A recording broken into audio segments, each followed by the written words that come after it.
১১৭টি প্রকল্প শুরুই হয়নি, অথচ খরচ ৪২০ কোটি টাকা, আইএমইডির প্রতিবেদন।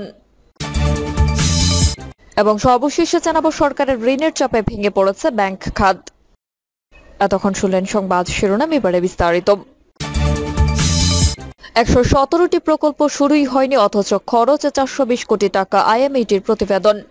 গত অর্থ বছরে সংশোধিত বার্ষিক উন্নয়ন কর্মসূচির ১,৯৫৪টি প্রকল্পে বরাদ্দ দেয় সরকার। এর মধ্যে ৬৬২টি প্রকল্পের বাস্তবায়ন হার সন্তোষজনক নয়, বরং হতাশাব্যঞ্জক বলে উঠে এসেছে বাস্তবায়ন পরিবীক্ষণ ও মূল্যায়ন বিভাগের পর্যালোচনায়। আইএমইডির প্রতিবেদনে বলা হয়েছে, বাস্তবায়ন কাজের কোনো অগ্রগতি হয়নি এমন প্রকল্পের সংখ্যা ১১৭টি, অথচ বাস্তবায়ন অগ্রগতি শূন্য হলেও এই ১১৭টি উন্নয়ন প্রকল্পে ব্যয় হয়েছে ৪১৯ কোটি ১৮ লাখ কোটি টাকা। আর ১ টাকাও খরচ হয়নি অন্য ৯০টি প্রকল্পে। এছাড়া ৮১৪টি প্রকল্পের আর্থিক ও বাস্তব অগ্রগতি সন্তোষজনক নয়। আইএমইডির কর্মকর্তারা জানান, বুধবার প্রধানমন্ত্রী শেখ হাসিনার সভাপতিত্বে জাতীয় অর্থনৈতিক পরিষদের সভায় প্রতিবেদনটি উপস্থাপন করা হবে। কি উল্লেখ আছে প্রতিবেদনে? অর্থ বছরের লক্ষ্যমাত্রা অনুযায়ী বাস্তবায়ন অগ্রগতি ২৫% নিচে এমন প্রকল্পের সংখ্যা ১০৮টি। ২৬ থেকে ৫০% বাস্তবায়ন হয়েছে ১৩১টি প্রকল্প এবং ৫১ থেকে ৭৫% বাস্তবায়ন হয়েছে এমন প্রকল্প রয়েছে ২৩০টি এবং ৫১ থেকে ৭৫% বাস্তবায়ন হয়েছে এমন প্রকল্প রয়েছে ২৩৩টি। এসব প্রকল্পের বাস্তবায়ন কাজ মোটেই সন্তোষজনক নয় বলে উল্লেখ করা হয়েছে প্রতিবেদনে। আইএমইডির প্রতিবেদনে বলা হয়েছে, ২০২০-২১ অর্থ বছরে এডিপিতে মোট প্রকল্প সংখ্যা ছিল ১,৯৫৪টি। এর মধ্যে ১১৭টি প্রকল্পের অনুকূলে বরাদ্দ দেওয়া হয় প্রায় ৩,১৫০ কোটি টাকা। বিভিন্ন প্রকল্পে খরচও হয়েছে প্রায় ৪১৯ কোটি ১৮ লাখ টাকা, কিন্তু বাস্তব অগ্রগতি ছিল শূন্য। এছাড়া ৯০টি প্রকল্পের অনুকূলে বরাদ্দ ছিল ১,৭৮৯ কোটি টাকা, কিন্তু পুরো অর্থ বছরে ১ পয়সাও খরচ করতে পারেনি মন্ত্রণালয় ও বিভাগগুলো। আইএমইডির প্রতিবেদন অনুযায়ী মোট ১,৯৫৪টি প্রকল্পের মধ্যে ২৬ থেকে ৫০% পর্যন্ত অর্থ ব্যয় হয়েছে ১৩০টি প্রকল্পের, আর ৫১% থেকে ৭৫% অর্থ ব্যয় হয়েছে ৩২০টি প্রকল্পের। এসব প্রকল্পের আর্থিক অগ্রগতিও সন্তোষজনক নয় বলে প্রতিবেদনে উল্লেখ করা হয়েছে। মন্ত্রণালয় বিভাগগুলোকে সরকারের চাহিদা অনুযায়ী বরাদ্দ দিলেও তা ঠিকভাবে ব্যয় করতে পারছে না তারা। ফলে অর্থ বছরের মাঝপথে এডিপি সংশোধন করেও ব্যয় কমানো হয়, এরপরেও অনেক প্রকল্প অর্থ ব্যয় সম্ভব হয় না। আইএমইডির প্রতিবেদন অনুযায়ী বেশ কিছু মন্ত্রণালয় বিভাগকে চিহ্নিত করা হয়েছে যেগুলো বৈদেশিক সহায়তায় অর্থ ব্যয়ে ব্যর্থ হয়েছে। এর মধ্যে স্বাস্থ্যসেবা বিভাগ, প্রধানমন্ত্রীর কার্যালয়, অভ্যন্তরীণ সম্পদ বিভাগ, তথ্য ও সম্প্রচার মন্ত্রণালয়, আইন ও বিচার বিভাগ, খাদ্য মন্ত্রণালয়, ভূমি মন্ত্রণালয়, সমাজ কল্যাণ মন্ত্রণালয় সহ ১১টি মন্ত্রণালয় ও বিভাগ রয়েছে, যারা লক্ষ্যমাত্রার ৫০% বা তার চেয়েও কম অর্থ ব্যয় করতে পেরেছে। অর্থ ব্যয় হলেও অগ্রগতি শূন্য থাকা প্রকল্পগুলোর মধ্যে উল্লেখযোগ্য হচ্ছে land acquisition and land development for implementation of Patuakhali ১৩-২০ megawatt coal fired thermal power plant প্রকল্প। এর মোট ব্যয় ধরা হয় ৮৬৯ কোটি ৭০ লাখ টাকা। এর মধ্যে ২০২০-২১ অর্থ বছরে এডিপিতে বরাদ্দ ছিল ১১২ কোটি ৫০ লাখ টাকা। ব্যয় করা হয় ৮৭ কোটি ৪৮ লাখ টাকা, কিন্তু বাস্তব অগ্রগতি শূন্য রয়েছে। এছাড়া power distribution and system development Chittagong zone প্রকল্পটির অনুকূলে বরাদ্দ ছিল ৩১৫ কোটি টাকা। ব্যয় করা হয় ১৯৯ কোটি ৮৭ লাখ টাকা, অগ্রগতি শূন্য। জয়িতা টাওয়ার স্থাপন প্রকল্পের অনুকূলে বরাদ্দ ছিল ১ কোটি ৭২ লাখ টাকা, খরচ হয়ে গেছে তার চেয়েও বেশি ৩ কোটি ২৭ লাখ টাকা, কিন্তু বাস্তব অগ্রগতি নেই। নতুন জন্ম নেওয়া শিশুদের উন্নত চিকিৎসার জন্য হাতে নেওয়া প্রকল্পে বরাদ্দ ছিল ১০ কোটি টাকা। এর মধ্যে ব্যয় হয়ে যায় ৯ কোটি ৯৬ লাখ টাকা, এরপরও অগ্রগতি শূন্য রয়েছে। অর্থ ব্যয় হলেও বাস্তব অগ্রগতি শূন্য। আরও কয়েকটি প্রকল্প হচ্ছে enhancing capacity in cotton varieties development প্রকল্প, modernisation of existing Charmaguria eco park under Madaripur district প্রকল্প এবং procurement of Bhuapur Tarakandi road through protection of left bank of Jamuna river in Sarishabari upazila of Jamalpur district প্রকল্প।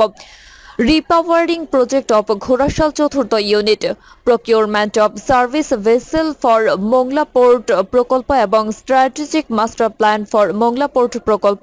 এদিকে গত অর্থ বছরে শূন্য আর্থিক অগ্রগতি প্রকল্পের সংখ্যাও 90টি। এসব প্রকল্পে কোনো অর্থ ব্যয় করা হয়নি। শূন্য আর্থিক অগ্রগতির এসব প্রকল্পের মধ্যে গুরুত্বপূর্ণ অবকাঠামোগত বেশ কিছু প্রকল্প রয়েছে। গত অর্থ বছরে সংশোধিত শূন্য ব্যয়ের প্রকল্পে মোট 1789 কোটি টাকা বরাদ্দ দেওয়া হয়েছিল। এছাড়া 122টি প্রকল্পে অর্থ ব্যয় হয়েছে বরাদ্দের 25%-এরও কম। এসব প্রকল্পের আর্থিক অগ্রগতি হতাশাজনক বলে উল্লেখ করা হয়েছে প্রতিবেদনে। এর কারণ কি? এর কারণ হিসেবে বলা হয়েছে করোনা মহামারীর প্রভাব, অর্থ ছাড় না হওয়া বা দেরিতে ছাড় হওয়া এবং ভূমি অধিগ্রহণ না হওয়া। এছাড়া দরপত্র আহ্বানে দেরি হওয়া, দরপত্র রেসপন্সিভ না হওয়া, প্রকল্পের ঋণ না পাওয়া, মামলাজনিত সমস্যা, ডিপিপি উন্নয়ন প্রকল্প প্রস্তাব সংশোধন, সংশোধিত এডিপি অনুমোদনে দেরি এবং উন্নয়ন সহযোগীদের সঙ্গে ঋণ চুক্তিতে দেরি হওয়ার কারণে প্রকল্পগুলো এই অবস্থা হয়েছে। আইএমইডি সাবেক সচিব ও বর্তমান পরিকল্পনা সচিব প্রদীপ রঞ্জন চক্রবর্তী বলেন, সাধারণত এমনটা হওয়ার কথা নয়, কিন্তু যেহেতু হয়েছে সেহেতু আইএমইডির দায়িত্ব অংশ হচ্ছে প্রকল্প ধরে ধরে সংশ্লিষ্ট মন্ত্রণালয়ের কাছে প্রশ্ন করা। বরাদ্দ আছে, অর্থ ব্যয় হয়েছে, কিন্তু বাস্তব কোনো অগ্রগতি নেই। এমন কেন হয়েছে তা খুঁজে দেখতে হবে। আইএমইডির প্রতিবেদনে বলা হয়েছে অর্থ ছাড় না হওয়া, ভূমি অধিগ্রহণ না হওয়া, দরপত্র আহ্বানে বিলম্ব, দরপত্র সাড়া না পাওয়া, সম্ভাব্যতা সমীক্ষা ছাড়াই প্রকল্প হাতে নেওয়া, ভৌত কাজের সঠিক নকশা না থাকা, বৈদেশিক ঋণ নিশ্চিত না করে প্রকল্প নেওয়া, অপ্রতুল্য বরাদ্দ, যথাসময়ে প্রকল্প সংশোধন না করা, কর্মপরিকল্পনা ও ক্রয় পরিকল্পনা না থাকার কারণে এসব বরাদ্দে অর্থ ব্যয় করা সম্ভব হয় না। সংশ্লিষ্টদের মতামত, গবেষণা সংস্থা Bangladesh institute of development studies এর সাবেক গবেষণা পরিচালক জায়েদ বখত বলেন, প্রকল্প বাস্তবায়নের ক্ষেত্রে আন্তরিকতার অভাবে প্রতি বছর এমনটি ঘটেছে বলে মনে হয়। এ বিষয়ে তিনি 3টি প্রধান বাস্তবায়নজনিত ত্রুটির কথা উল্লেখ করেন। অনিশ্চিত ভূমি অধিগ্রহণ, সময় মতো প্রকল্প পরিচালক নিয়োগ দিতে না পারা এবং তহবিল নিশ্চিত না করে প্রকল্প হাতে নেওয়া। বিআইডিএস এর সাবেক এই গবেষক আন্তরিকতা প্রকল্প নেওয়ার আগে সঠিক পরিকল্পনা এবং সক্ষমতার চেয়ে বেশি প্রকল্প গ্রহণ করার প্রতি আহ্বান জানিয়েছেন। সরকারের ঋণের চাপে ভেঙে পড়েছে ব্যাংক খাত। ব্যাংকের উপর চাপ কমাতে বন্ড মার্কেট থেকে সরকারের ঋণের যোগান বাড়ানোর পদক্ষেপটি এখনো আলোর মুখ দেখেনি। এ বিষয়ে নানামুখী উদ্যোগ নেওয়া হলেও আইনি জটিলতায় বন্ডের প্রতি বিনিয়োগকারীদের আগ্রহ বাড়েনি। ব্যাংক ও আর্থিক প্রতিষ্ঠান ছাড়া বন্ডে বড় ধরনের বিনিয়োগ করার মতো সরকারি বেসরকারি খাতে গড়ে ওঠেনি বড় ধরনের কোনো কর্পোরেট প্রতিষ্ঠান। ফলে বন্ড বাজার দুর্বলই রয়ে গেছে। এই খাত থেকে সরকার বড় অঙ্কের ঋণ যোগান পাচ্ছে না। যেসব বিল বন্ড বিক্রি হচ্ছে এর সিংহভাগই কিনছে ব্যাংক ও আর্থিক প্রতিষ্ঠানগুলো। ফলে ঋণের বড় অংশেরই যোগান আসছে ব্যাংক ব্যবস্থা থেকে। এতে ব্যাংকের উপর বড় ধরনের চাপ পড়ছে। সরকারকে বড় অঙ্কের ঋণের যোগান দিতে গিয়ে বেসরকারি খাতে চাহিদা মতো ঋণের যোগান দিতে পারছে না ব্যাংকগুলো। একই সঙ্গে ব্যাংক ভুগছে তারল্য সংকটে।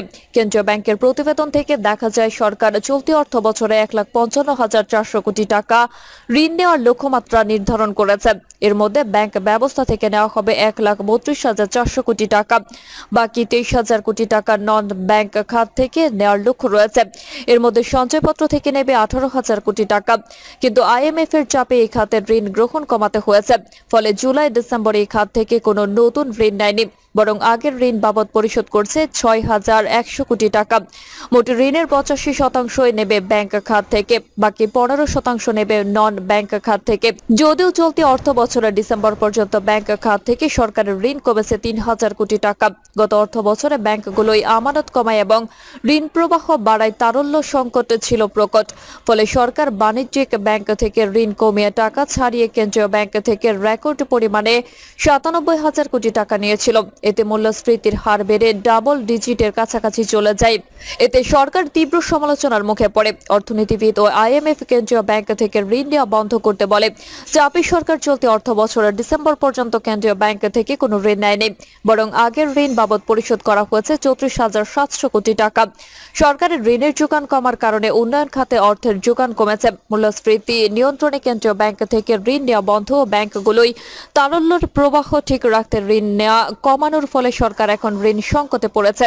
চড়া সুদ ও নানা শর্তের কারণে বিদেশি ঋণও আসছে কম, ফলে ঋণের অভাবে সরকারকে ব্যয় সংকোচন নীতিতে চলতে হচ্ছে।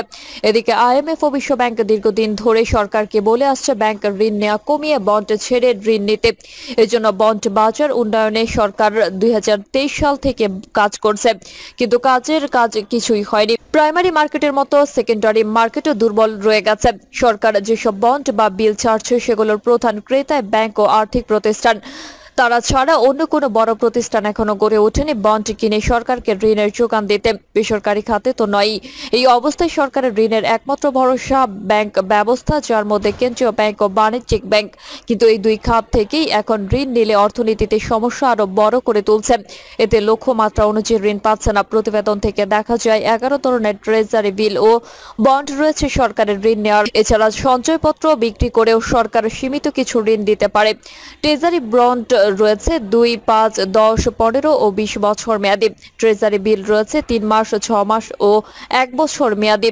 ইসলামী বন্ড রয়েছে 2টি। প্রিয় দর্শক, এই ছিল এখনকার সর্বশেষ সংবাদ। আপনি সব সংবাদ পেতে চ্যানেলটি সাবস্ক্রাইব করে বেল আইকনটি ক্লিক করে রাখুন।